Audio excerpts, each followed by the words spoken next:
তাদের যে অতীত ইতিহাস, এই ইতিহাস আমরা সবাই খুব ভালো করে জানি। আগামীতে যেন পুরোপুরি তাদেরকে নির্মূল করা যায় রাজনৈতিকভাবে, সেইভাবে আমাদেরকে কাজ করতে হবে। আরো এক দফা নিষেধাজ্ঞার বেড়া জালে জড়াতে যাচ্ছে জামায়াত। হ্যাঁ দর্শক, হয়তো এমনটাই হতে যাচ্ছে বলেছেন খোদ মির্জা ফখরুল। তবে কি রাজনীতি শেষ শফিকুর রহমানদের? মির্জা ফখরুলের এত বড় কথা, জামাত ইসলামীকে নির্মূল করতে চায়। দর্শক, মির্জা ফখরুল জামাত ইসলামীকে নির্মূল করতে চাওয়ার যে বক্তব্য দিয়েছেন, বিনা বিচারে মির্জা ফখরুলকে জামাতের কাছে ক্ষমা চাইতে হবে এবং তার এই বক্তব্য উইথড্র করতে হবে। এটা ক্ষমার অযোগ্য মহা অপরাধ, এটা স্রেফ ফ্যাসিবাদী বয়ান। এবং জামাত ইসলামীকে নির্মূল করতে চেয়েছিল হাসিনা নির্মূল হয়ে গেছে। এখন মির্জা ফখরুল জামাতকে নির্মূল করতে চান, মির্জা ফখরুল নির্মূল হয়ে যাবেন। আরে পাগল, বাংলাদেশ জামাত ইসলাম যদি কালকে বলে 50 লাখ লোক ঢাকায় আসে, আপনি ক্ষমতায় এক মুহূর্তে থাকতে পারবেন না। আপনি কি মনে করেন জামাত ইসলামকে বাংলাদেশ থেকে সমূলে নির্মূল করা সম্ভব? এটা তিনি কোন সেন্সে বলছেন এটা তিনি ভালো জানেন। মানুষের বয়স হয়ে গেলে মানুষ নানান ভাবে কথা বলে, খেয়াল ভালো থাকে। তাদের যে অতীত ইতিহাস, সেই ইতিহাস আমরা সবাই খুব ভালো করে জানি। সেই কারণেই সমগ্র জাতি সচেতন ভাবে তাদেরকে প্রত্যাখ্যান করেছে এবং আগামীতে যেন পুরোপুরি তাদেরকে নির্মূল করা যায় রাজনৈতিকভাবে, সেইভাবে আমাদেরকে কাজ করতে হবে। আমি আজকে এক পত্রিকা একটি সংবাদ দেখলাম, যে সংবাদটি আমাকে অত্যন্ত আহত করেছে। যে জামাত ইসলামের আমির তিনি বলছেন যে বিএনপি ইঞ্জিনিয়ারিং করে ক্ষমতায় এসেছে। আমি তার তীব্র নিন্দা জানাচ্ছি, প্রতিবাদ জানাচ্ছি। এবং তিনি বা তার দল যে কখনোই সুস্থভাবে চিন্তা করেন না, তার প্রমাণিত হয়েছে। সমগ্র পৃথিবী, এই সমস্ত যারা অবজারভার এসেছিল, সমগ্র বিশ্বের সমস্ত দেশগুলো, বাংলাদেশের সমস্ত প্রতিষ্ঠানগুলো, পত্র পত্রিকা, মিডিয়া এক বাক্যে স্বীকার করেছে যে এই নির্বাচনটি ছিল এই কালের, অর্থাৎ বাংলাদেশ প্রেক্ষাপট থেকে সবচেয়ে নিরপেক্ষ, অবাধ এবং সুষ্ঠু নির্বাচন। এবং সেই সুষ্ঠু নির্বাচনের মধ্য দিয়ে বিএনপি তার জনপ্রিয়তার মধ্য দিয়ে 213টি আসন লাভ করে সে সরকার গঠন করার সুযোগ পেয়েছে। সুতরাং জামাত ইসলামের আমিরের এই বক্তব্য আমি আবার প্রত্যাখ্যান করছি, শুধু নয় নিন্দা জানাচ্ছি এবং ক্ষোভ প্রকাশ করছি। যাই হোক, যে কথা বলছিলাম যে আজকে বিভিন্নভাবে বিএনপির বিভিন্ন কর্মকাণ্ডের উপরে বিভিন্নভাবে আপনার প্রচেষ্টা চালানো হচ্ছে ওই শক্তিটির পক্ষ থেকেই একটা আবার ধূম্রজাল সৃষ্টি করা, আবার একটা বিভেদ সৃষ্টি করা। আমরা 5ই আগস্টের পরে যে সুযোগ পেয়েছি বাংলাদেশে গণতন্ত্রকে প্রাতিষ্ঠানিক রূপ দেওয়ার, সেই প্রচেষ্টাকে নষ্ট করে দেওয়া, সুযোগকে নষ্ট করা, আবার একটা ফ্যাসিস্ট শাসনের পায়তারা তারা করছে কিনা সেটা আমাদেরকে চিন্তা করতে হবে, দেশবাসীকে চিন্তা করতে হবে। ভিন্নভাবে দেশকে আবার স্বৈরাচারের মধ্যে তারা নিতে চায় কিনা সেটাও আমাদেরকে চিন্তা করতে হবে। এবং তাদের যে অতীত ইতিহাস, সেই ইতিহাস আমরা সবাই খুব ভালো করে জানি। সেই কারণেই সমগ্র জাতি সচেতন ভাবে তাদেরকে প্রত্যাখ্যান করেছে এবং আগামীতে যেন পুরোপুরি তাদেরকে নির্মূল করা যায় রাজনৈতিকভাবে, সেভাবে আমাদেরকে কাজ করতে হবে। সবাই লক্ষ্য করেছেন, আমরা এর আগেও বলেছি যে বাংলাদেশের স্থিতিশীলতা, রাজনৈতিক স্থিতিশীলতাকে বিনষ্ট করবার জন্য একটি পক্ষ প্রথম থেকেই এই প্রচেষ্টা চালিয়ে যাচ্ছে। সে নির্বাচনের আগে থেকেই তখন আপনার অফুরন্ত মিথ্যাচার, প্রোপাগান্ডা, ফেক ইনফরমেশন, আপনার সোশ্যাল মিডিয়াকে অন্যায়ভাবে ব্যবহার করে, আপনার অনৈতিকভাবে ব্যবহার করে বিএনপিকে জনগণের কাছ থেকে সরিয়ে দেওয়ার একটা প্রচেষ্টা চলেছে। কিন্তু সেটা সক্ষম হয়নি, সফল হয়নি। এখন আবার দেখেন যে সমস্ত কার্টুনগুলো করে তারা দিচ্ছে এবং সেগুলো নিয়ে যে প্রচেষ্টা তৈরি করছে, খুব স্পষ্টভাবে বোঝা যায় যে ওই শক্তি যারা বাংলাদেশকে অস্থিতিশীল করতে চায়, একটা একটা আপনার ইনস্টেবল অবস্থায় নিয়ে যেতে চায়, অনিশ্চিত অবস্থায় নিয়ে যেতে চায়, তাই এই কাজগুলো করছে। আমরা তীব্র নিন্দা জানাচ্ছি। ছাত্র রাজনীতিতে এই ধরনের যে একটা অবস্থা তৈরি করার যে প্রচেষ্টা করা হচ্ছে, আমরা তারও নিন্দা জানাচ্ছি। এবং আমি আশা করব যে যে সমস্ত পক্ষগুলো এই ধরনের অপকর্মে লিপ্ত হচ্ছেন তার বিরুদ্ধে থাকবেন।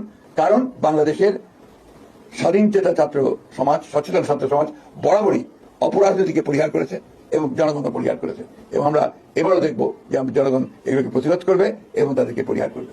আরো এক দফা নিষেধাজ্ঞার বেড়া জালে জড়াতে যাচ্ছে জামায়াত। হ্যাঁ দর্শক, হয়তো এমনটাই হতে যাচ্ছে, কারণ এটা তো আর আমার কথা নয়, বলেছেন খোদ মির্জা ফখরুল। তবে কি রাজনীতি শেষ শফিকুর রহমানদের? দর্শক, বাংলাদেশের রাজনীতিতে নতুন করে উত্তাপ তৈরি হয়েছে বিএনপির মহাসচিব মির্জা ফখরুল ইসলাম আলমগীরের একটি বক্তব্যকে কেন্দ্র করে। রাজধানীর নয়াপল্টনে দলীয় কার্যালয়ে এক সংবাদ সম্মেলনে তিনি বলেন, ভবিষ্যতে এমন ভাবে কাজ করতে হবে যাতে জামায়াত ইসলামী রাজনৈতিকভাবে পুরোপুরি নির্মূল হয়ে যায়। এই বক্তব্যটি তিনি দেন মূলত জামায়াতের পক্ষ থেকে করা অভিযোগের জবাবে, যেখানে বলা হয়েছিল বিএনপি ইঞ্জিনিয়ারিং করে ক্ষমতা এসেছে।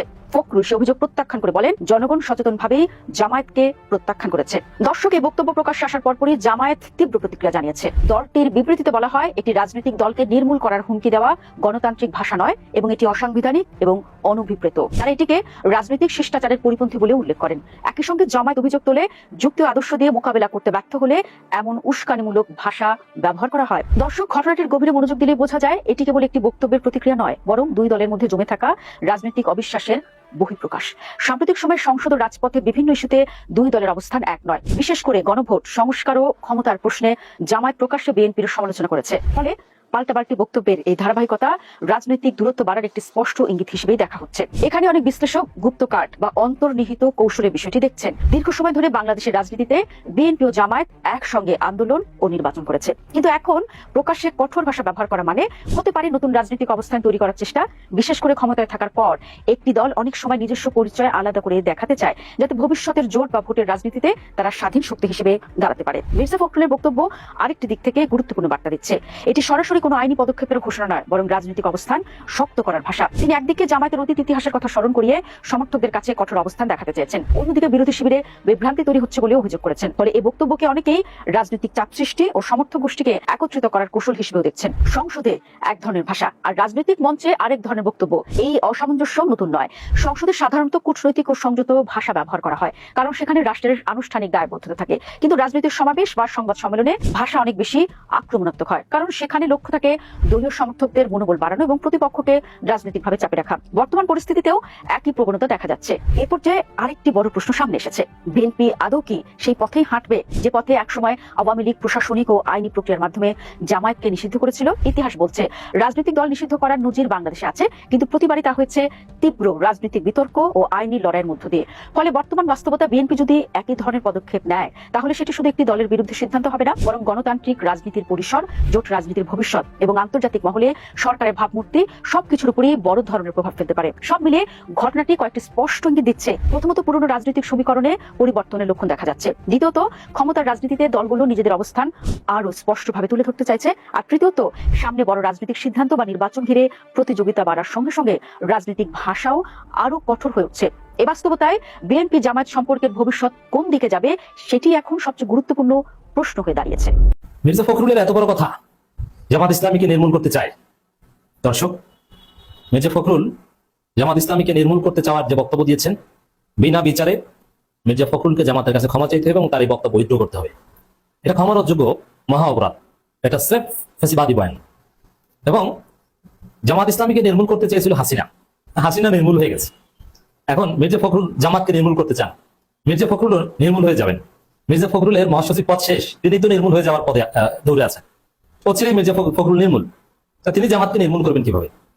এরকম যুগে যুগে অনেক মহামানব, যেমন শাহরিয়ার কবির এসেছিলেন জামাতকে নির্মূল করতে, নাম দিয়েছিলেন ঘাতক দালাল নির্মূল কমিটি।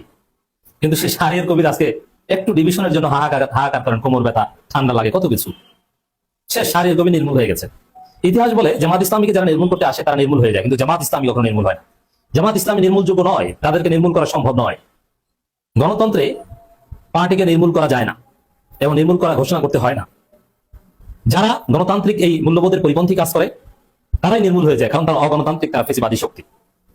মির্জা ফখরুলের সামনে সময় আছে, তার এই শেষ সময় মিন্স বয়স হয়েছে, আর নির্বাচন করবেন না আগেই বলেছেন, এবং মহাসচিব পদ সম্ভবত থাকছে না, এবং তিনি রাজনীতি থেকে অবসর নিতে চান, তিনি নিজেই বলেছেন। এবং সালাউদ্দিন আহমেদকে নিয়ে তার সাথে ভয়াবহ দ্বন্দ্ব রয়েছে, দলের মধ্যে এরকম সিগনিফিকেন্স পাচ্ছেন না, ইম্পর্টেন্স পাচ্ছেন না। সেই মির্জা ফখরুল এখন জামাতকে রাজনৈতিকভাবে নির্মূল করতে কাজ করতে হবে এ কথা বলছেন। ক্ষমা চেয়ে যদি মাফ করিয়ে নিতে না পারেন, তাহলে ইতিহাসে মির্জা ফখরুল, ওবায়দুল কাদের, হাসান মাহমুদ, শাহরিয়ার কবির, যারা নির্মূল করা পার্টি, ওই নির্মূল করা পার্টিদের কাতারে থাকবেন। তো দর্শক, এখন এটা একটু আমাদের বিশ্লেষণ করতে হবে যে মির্জা ফখরুল ব্যক্তি হিসাবে অত্যন্ত ভদ্র, আমি চিনি, আমি অত্যন্ত রেসপেক্ট করি তাকে, আমাদেরকেও স্নেহ করেন, দেখা সাক্ষাৎ হলে খুব সুন্দর সালাম এবং আদর স্নেহ যা আছে সবই করেন, একদম নিপাট ভদ্রলোক। তিনি কেন এই নির্মূল করার মতো জঙ্গিবাদী কথা বলছেন? নির্মূল করতে চায় জঙ্গিবাদীরা, তো মির্জা ফখরুল তো জঙ্গিবাদী নয়। তবে হ্যাঁ, যারা সাবেক ছাত্র ইউনিয়ন তারা ইসলামপন্থীদের নির্মূল করতে চাইবে, এটা তাদের রক্তে লেখা থাকে। তো মির্জা ফখরুল সাবেক ছাত্র ইউনিয়ন, সাবেক ছাত্র ইউনিয়ন ইসলামপন্থীদের নির্মূল করতে চাইবে। মির্জা ফখরুল, মাহবুজ আনাম, মতিউর রহমান, শাহরিয়ার কবির, এদের সবার গোড়া এক। তো মির্জা ফখরুল সেই ছাত্র ইউনিয়ন আদর্শ বলতে পারেন নাই, কিন্তু মির্জা ফখরুলকে একটা গ্লানি, অনেক দৌড়ায় তাকে, অনেক কষ্ট দেয়, পীড়া দেয়। সেটা হচ্ছে তিনি একজন রাজাকার পুত্র, তার বাবা একজন সাজাপ্রাপ্ত রাজাকার ছিল, কয়েকদিন নম্বর সম্ভবত 701 বা এরকম কিছু। একজন রাজাকার পুত্র অন্য একটা দলকে ভাবে নির্মূল করতে বলতে পারে না, এটা তার অধিকার নেই। আমরা তীব্র নিন্দা প্রতিবাদ জানাচ্ছি। মির্জা ফখরুলকে বক্তব্য উইথড্র করতে হবে, বিএনপিকে ব্যাখ্যা দিতে হবে। বিএনপি কি আসলেই জামাতকে নির্মূল করতে চান? এটা মির্জা ফখরুল ছাত্র ইউনিয়ন রাজাকার পুত্র ব্যক্তিগত ভাবে বলেছেন, এটা তাকে ক্লারিফাই করতে হবে, বিএনপিকে ক্লারিফাই করতে হবে। এবং মির্জা ফখরুল যে জামাত ইসলামীকে নির্মূল করতে চায়, আর নির্মূল করতে যাওয়ার অংশ হিসেবে কিন্তু দমন, পীড়ন, জুলুম, নির্যাতন, নানান কিছু। এজন্য জামাতকে এই অভিযোগ আন্তর্জাতিক কমিউনিটিকে জানাতে হবে, জাতিসংঘকে জানাতে হবে, যুক্তরাষ্ট্র থেকে শুরু করে যত দূতাবাস আছে সবাইকে জানাতে হবে যে বাংলাদেশের সরকারি দল প্রধান বিরোধী দলকে নির্মূল করতে চায়। 40% জনসমর্থন নিয়ে যারা বিরোধী দল হয়েছে তাদেরকে নির্মূল করতে চায় 51% জনসমর্থন পাওয়া দল। এই জন্য এটা বিশ্ববাসীকে জানিয়ে দেওয়া দরকার যে 40% জনসমর্থনকে নির্মূল করতে চায়, এটা হিটলারের চাইতেও জঘন্য। 40% জনসমর্থন আছে এমন দলকে যদি নির্মূল করতে হয় তাহলে হিটলারের চাইতেও নৃশংস হতে হবে, মুসলিমের চাইতেও নৃশংস হতে হবে, এছাড়া কোনো উপায় নাই। তো দর্শক, এই যে জামাত এমপিদের হামলা এবং হত্যা চেষ্টা, মসজিদের দরজা না আটকালেও জামাতের নেতৃত্ব এমপিকে হত্যাই করে ফেলতো। এই যে এবং এরকম হত্যা চেষ্টা আর অনেকেই আপনারা দেখবেন জামাত এমপিদের উপর হামলা, MP, legislature, member of parliament, তাদেরকে হত্যা করতে চায় এবং থানার ভিতরে ঢুকে শিবির নেতাদের উপর মব করে, ডাকসুর নির্বাচিত প্রতিনিধিদের উপর মব করে হত্যা চেষ্টা করে, সাংবাদিকদের হত্যা ন্যারেটিভ নির্মাণ করে, সাংবাদিকদের গুপ্ত ট্যাগ দিয়ে তাদেরকে পিটায়। তো এগুলো সব জামাত নির্মূলের অংশ কিনা এটাও খতিয়ে দেখতে হবে। আমার মনে হয় এগুলো কেন বলছেন, ওই যে জামাতকে নির্মূল করতে যে 7 দিনের মাথায় হাসিনা নির্মূল হয়ে গেছে, এখন এই বিএনপি সরকারের পতন ঘটাতে চায় যারা বিএনপি ক্ষমতা এনেছে তারা। ওটা আমরা আগেই বলেছিলাম। আমাদের ব্যাখ্যাটা ছিল এরকম যে ভারত বিএনপিকে ক্ষমতা আনবে, এনে একটা পর্যায়ে বিএনপির হাত ছেড়ে দিবে, বিএনপির পতন ঘটাবে, তারপরে তারা আওয়ামী লীগকে রিপেট্রিয়েট করার চেষ্টা করবে। তো বিএনপিকে যারা নির্বাচনে কারচুপি করে ক্ষমতা এনেছে তারাই বিএনপির পতন ঘটাবে, কারণ ভারত এবং আমেরিকা যাদের বন্ধু তাদের শত্রু লাগে না। আর হ্যাঁ, ষড়যন্ত্র করে বিএনপির সাথে পারতো না যদি বিএনপি নৈতিক ভিত্তি দুর্বল থাকতো। বিএনপি তো ধরা, সে আমেরিকা দালালাই তো বিএনপির পররাষ্ট্রমন্ত্রী। অতএব মার্কিন ডিপ স্টেট সহ র এর সাথে বাংলাদেশের যারা অ্যাফিলিয়েটেড আছে তারা বিএনপির পতন ঘটাতে চায়। এই জন্য জঙ্গিবাদ উস্কে দিচ্ছে এবং জঙ্গিরা নাকি দেশের গুরুত্বপূর্ণ স্থাপনে হামলা করতে চাচ্ছে, এবং যারা ভারতের দালাল আছে, মার্কিন দালাল আছে, তাদের মাধ্যমে এমন উল্টোপাল্টা কথা বলাচ্ছেন যেগুলো বললে সাধারণত পতন হয়। যেমন তারেক রহমান গুপ্ত বলে দেশে অস্থিরতা সৃষ্টি করেছেন, যেটা তারেক রহমানের পতনের একটা প্রেক্ষাপট তৈরি করেছে। এবং মির্জা ফখরুল এখন জামাতকে নির্মূল করার কথা বলছেন। ইতিহাস তো বলে যে এরকম নির্মূল করার চেষ্টা যারা করে তারাই নির্মূল হয়ে যায়, তাদেরই পতন ঘটে। এখন এটা মির্জা ফখরুলরা ওই ছাত্র ইউনিয়নের আদর্শে উজ্জীবিত হয়ে, তার রাজাকার বাবার আদর্শে উজ্জীবিত হয়ে বলছেন, না ওই ভারত আমেরিকার ডিপ স্টেট বা তারা এগুলো বলাচ্ছে বিএনপির মাধ্যমে যাতে বিএনপি কয়েকদিন পর বাস খায়? কুডোস। দর্শক, বিএনপি ইঞ্জিনিয়ারিং করে ক্ষমতা এসেছে। জামাত ইসলামের আমির শফিকুর রহমান এই বক্তব্যের তীব্র নিন্দা জানিয়ে তা প্রত্যাখ্যান করেছেন বিএনপি মহাসচিব মির্জা ফখরুল ইসলাম মানবকে। আরে চাচা, আপনাকে অনেক রেসপেক্ট করি, গালিটা দিলাম না, জুনিয়র হলে একটা গালি দিতাম। এখন আপনার এমপিরা প্রত্যেকদিন বলছে যে কারচুপি হয়েছে। আপনি যাকে ঢাকা উত্তর সিটি কর্পোরেশন প্রশাসক বানিয়েছেন তিনি প্রতিনিয়ত বলছে যে নির্বাচনে কারচুপি করে তাকে হারানো হয়েছে। জেনাইদার রাশেদ খান নিয়মিত বলছেন যে নির্বাচনে কারচুপি করে তাকে হারানো হয়েছে। বিএনপির যত এমপি পরাজিত হয়েছে প্রত্যেকে বলছে যে কারচুপি করে তাদেরকে পরাজিত করা হয়েছে। এমনকি বিজয় এমপিরা অনেকে বলছে যে কারচুপি হয়েছে, কারণ তারা আরো বেশি ভোট পাওয়ার কথা। যেমন মির্জা আব্বাস মনে করেন যে কারচুপি করা হয়েছে, যার ফলে নাসিরউদ্দিন পাটোয়ারি এত ভোট পেয়েছে। আপনার দলের লোকজন বলে আপনি তার কোনো জবাব দিতে পারেন নাই, ওইটাই তো প্রমাণ। আর কারচুপি হয়েছে এটা ফ্যাক্ট, এটা আপনি কান্নাকারি করলে কোনো কাজ হবে না। আর এই জন্য তিনি জামাতকে নির্মূল করতে চান না। আমার প্রেডিকশন, মির্জা ফখরুল তার জীবদ্দশাই তার এবং তার দলের নির্মূল দেখে যেতে পারেন হয়তো। আরে পাগল, বাংলাদেশ জামাতে ইসলাম যদি কালকে বলে 50 লাখ লোক ঢাকায় আসে, আপনার নাই পুলিশ, আপনার নাই বিডিআর, আপনার ছাত্র দল দেখলে সেগুলো হচ্ছে ভাড়াটিয়া, আপনি ক্ষমতায় এক মুহূর্তে থাকতে পারবেন না। 91% মুসলমানের দেশে কেন আমাদেরকে বলতে হবে ইসলামিক দল জয়যুক্ত হবে? এটা কি আমাদের দুর্ভাগ্য না? 91% তো মুসলমান, তাহলে মুসলমানের দেশে আবার ইসলামিক পার্টি এই কথা বলতে হবে কেন? আবার অন্যরা আমাদের বলতেছে জামাত ইসলাম থেকে ইসলামী নাম সরায় দেন, তাহলে কত বড় দুঃসাহস না? তাহলে বুঝতে হবে আমাদের ইমানের অবস্থা কোন জায়গায়। 91% মুসলমান যদি হয়ে থাকে, এটা তাহলে এমনি ইসলামী রাষ্ট্র, এখানে যে পার্টি থাকুক সেটি ইসলামকে ধারণ করে রাষ্ট্র পরিচালনার কথা। তাহলে কেবলমাত্র জামাত ইসলাম কেন এই কথার দাবিদার, এই কথা প্রচার করতেছে, সমস্ত জায়গায় যাচ্ছে। হরিপুর যদি সিলেটে হয়ে থাকে তাহলে আমার তেল কম হওয়ার কথা না, কারণ আমার গ্যাসের সাথে অর্ধেক পেট্রোল আর অকটেন অলরেডি আসে মাটি দিচ্ছে, আল্লাহ সে নিয়ামত আমাদেরকে দিছে। বাকিটা আসে কোথায় থেকে? ইন্দোনেশিয়া আর মালয়েশিয়া থেকে, কখনো কখনো আমরা চায়না থেকেও নিচ্ছি। আপনি এখন বলেন, আপনাকে যে বললো ইরানের যুদ্ধের কারণে আপনার তেল নাই, এটা কি সত্য না মিথ্যা কথা? বেশি বেশি গোল্ড কিনে হাফ গ্রাম গোল্ড বার জিতে নিন প্রতিদিন। তাহলে এই যে মিথ্যার উপর দিয়ে একটা লোক ঢাকার জন্য কি করা হয়? এই ক্রাইসিসটা তৈরি করা হলো যাতে জুলাই সড়কে আমরা কোনো আন্দোলন না করি। আরে পাগল, বাংলাদেশ জামাতে ইসলাম যদি কালকে বলে 50 লাখ লোক ঢাকায় আসে, আপনার নাই পুলিশ, আপনার নাই বিডিআর, আপনার ছাত্র দল দেখলে সেগুলো হচ্ছে ভাড়াটিয়া, আপনি ক্ষমতায় এক মুহূর্তে থাকতে পারবেন না। জামাত ইসলাম কিছু বিশ্বাস করে,